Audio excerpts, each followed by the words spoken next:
Untuk mengenal pakaian Melayu, di Riau itu sendiri, pakaian Melayu itu sudah menjadi cerminan kebesaran dari peradaban Melayu, yang dimana bukan hanya sekedar busana, tapi bagian dari adab dan nilai Islam. Setiap jenis pakaian itu ada aturannya yang diatur sesuai dengan syarat, cara, dan adabnya. Sehingga pemakaiannya itu bisa sesuai atau cocok sama acara, tempat, dan statusnya.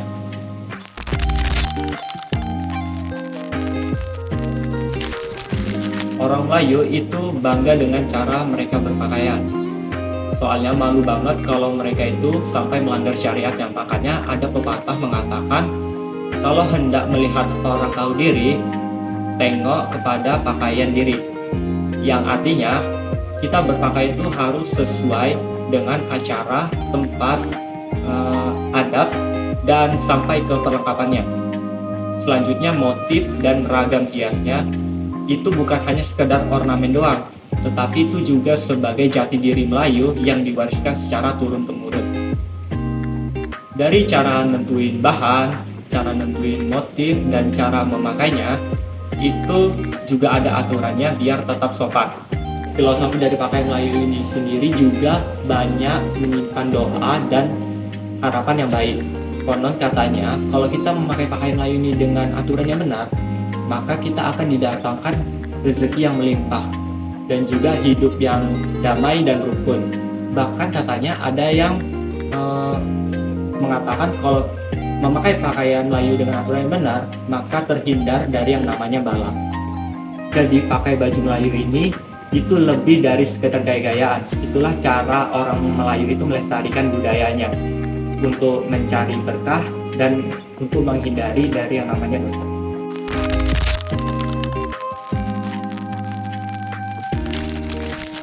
Ini saya menjelaskan fungsi pakaian Melayu. Nah, pakaian Melayu itu berfungsi sebagai pakaian Melayu itu memiliki fungsi yang tidak hanya terbatas pada aspek penampilan, tapi mencerminkan identitas budaya, status sosial, nilai-nilai adat dan agamanya dan oleh masyarakat. Nah, dalam konteks budaya, pakaian itu menunjukkan kebanggaan dan warisan nenek moyang yang terus dipelihara. Nah, di sini mencerminkan nilai kesopanan, kesantunan, dan tata krama yang dijunjung tinggi oleh masyarakat Melayu. Nah, pakaian juga berfungsi sebagai penanda status sosial. Nah, di mana itu seperti desain, bahan, lalu aksesori. Aksesori tertentu itu dapat menunjukkan status sosial seseorang di dalam masyarakat. Itu seperti bangsawan, mungkin adat, ataupun rakyat biasa. Nah, selain itu dalam keagamaan, pakaian Melayu ini dirancang sesuai dengan prinsip syariat Islam. Itu terutama pada bentuk aurat, lalu menampilkan kesederhanaan. Hal ini tampak pada pemakaian baju kurung, baju Melayu, dan kain sarung yang menutupi tubuh secara sopan dan anggun.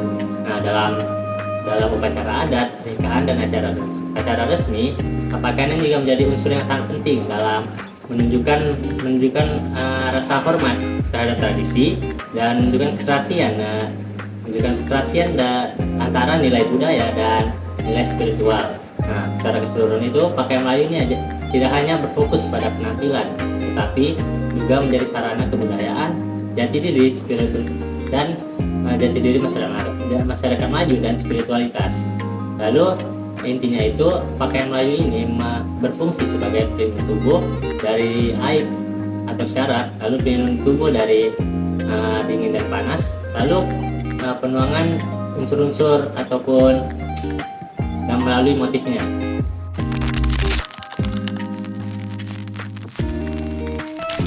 Teluk Belangga ini baju Melayu dengan leher yang bulat dan tidak memiliki kerah.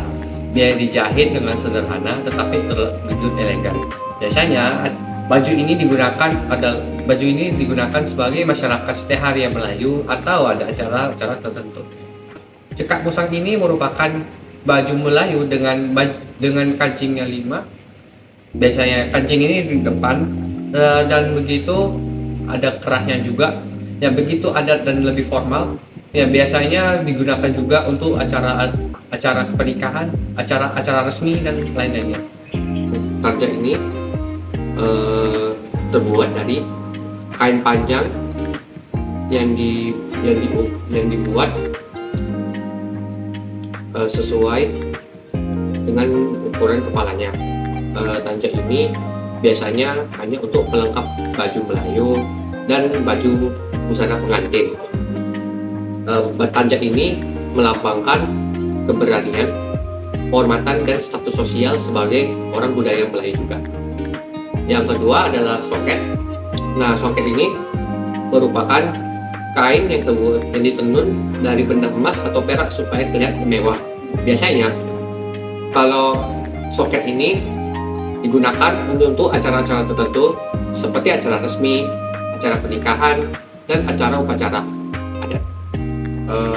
Soket ini melambangkan kemewahan dan juga status sosial sebagai warisan budaya Melayu. Oke, selanjutnya kita akan membahas mengenai baju kebaya labu, yang mana baju ini juga biasa disebut dengan baju kebaya panjang. Baju ini merupakan salah satu pakaian tradisional Melayu yang memiliki ciri khas panjang bagian bawah mencapai bagian betis, yang mana pada bagian lengannya biasanya dibuat sekitar 2 jari dari pergelangan tangan agar perhiasan yang digunakan seperti gelang dapat terlihat dengan jelas. Kemudian untuk lebarnya biasanya dibuat sekitar 3 jari dari permukaan tangan. Selanjutnya di bagian depan baju biasanya ditambahkan sekitar 4 ataupun 5 kancing agar baju tidak terlihat terlalu polos, yang mana baju ini biasanya dibuat tidak terlalu longgar dan juga tidak terlalu sempit agar pemakainya merasa nyaman. Baju ini biasanya digunakan pada saat acara upacara adat maupun acara-acara resmi lainnya, dan juga baju ini bisa digunakan pada acara pernikahan. Selanjutnya yaitu baju kebaya pendek, yang mana baju kebaya pendek ini merupakan salah satu pakaian tradisional Melayu yang memiliki ciri khas yaitu bentuk dan fungsi yang unik, yang mana meskipun baju ini terlihat sama dengan baju kebaya labu, baju ini hanya memiliki panjang sekitaran pinggul saja dan juga dan juga pada ujung baju dapat dibuat mendatar maupun sedikit miring di bagian depan. Baju ini biasanya dilengkapi dengan motif yang disebut pelakat. Kemudian yang terakhir yaitu adalah baju kurung tulang belut, yang mana baju kurung tulang belut ini merupakan salah satu pakaian Melayu Riau yang memiliki ciri khas yaitu lengan yang panjang dengan panjang baju yang sedikit di atas lutut. Kemudian baju ini biasanya memiliki kerah yang dibentuk dalam bentuk bulat dan juga tidak memiliki saku di bagian bajunya. Kemudian baju ini biasanya dilengkapi dengan selendang di bagian bahu sebagai pelengkap, dan juga ada beberapa hiasan di tepian bajunya yang biasa disebut payet agar bajunya tidak terlihat terlalu polos. Dan juga baju ini biasanya dilengkapi dengan rok panjang yang warnanya serasi dengan pakaian atasan. Mungkin sekian yang dapat saya sampaikan. Assalamualaikum warahmatullahi wabarakatuh.